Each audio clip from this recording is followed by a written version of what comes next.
അതിദാരിദ്ര്യമുക്തമായി കേരളത്തെ പ്രഖ്യാപിച്ച മുഖ്യമന്ത്രി. പ്രഖ്യാപനം പ്രത്യേക നിയമസഭാ സമ്മേളനത്തിൽ. സഭാ നടപടികൾ ബഹിഷ്കരിച്ച് പ്രതിപക്ഷം.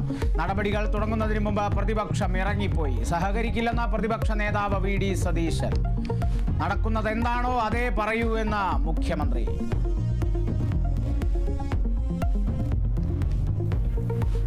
ഞങ്ങള് നടപ്പാക്കാവുന്ന കാര്യം എന്താണോ അതേ പറയാറുള്ളൂ.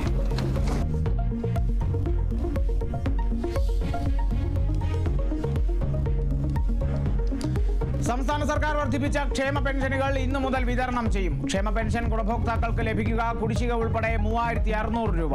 1864 കോടി രൂപ അനുവദിച്ചെന്ന് ധനമന്ത്രി KN ബാലഗോപാൽ.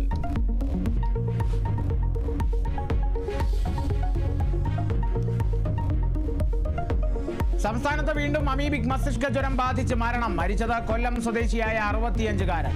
ഒക്ടോബറിൽ മാത്രം മരിച്ചത് 12 പേർ. രോഗബാധ സ്ഥിരീകരിച്ചത് 65 പേർക്ക്.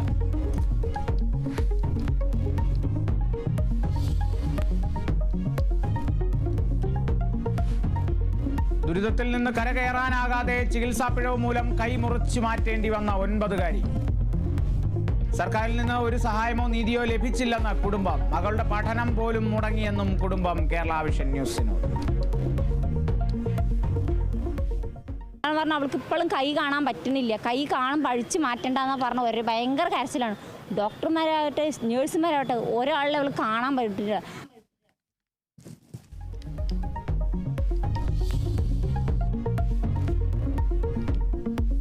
ശബരിമല സ്വർണ്ണ കവർച്ചയിൽ 3ാമത്തെ അറസ്റ്റ്. മുൻ എക്സിക്യൂട്ടീവ് ഓഫീസർ സുധീഷ് കുമാറിനെ അറസ്റ്റ് ചെയ്ത SIT. ഇന്നലെ ക്രൈംബ്രാഞ്ച് ഓഫീസിൽ വിളിച്ചു വരുത്തി മണിക്കൂറുകളോളം ചോദ്യം ചെയ്തു. സ്വർണം കവരാൻ മുരാരി ബാബുവിനൊപ്പം ചേർന്ന് സഹായിച്ചത് സുധീഷ് എന്ന നിഗമനം.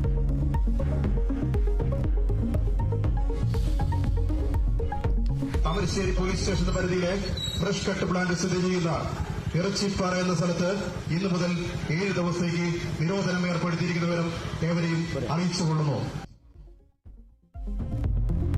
കോഴിക്കോട് താമരശ്ശേരി ഫ്രഷ് കട്ട് മാലിന്യ സംസ്കരണ പരിസരത്ത് നിരോധനാജ്ഞ. ആളുകൾ ഒരുമിച്ച് കൂടുന്നതിനും പ്രതിഷേധിക്കുന്നതിനും വിലക്ക്.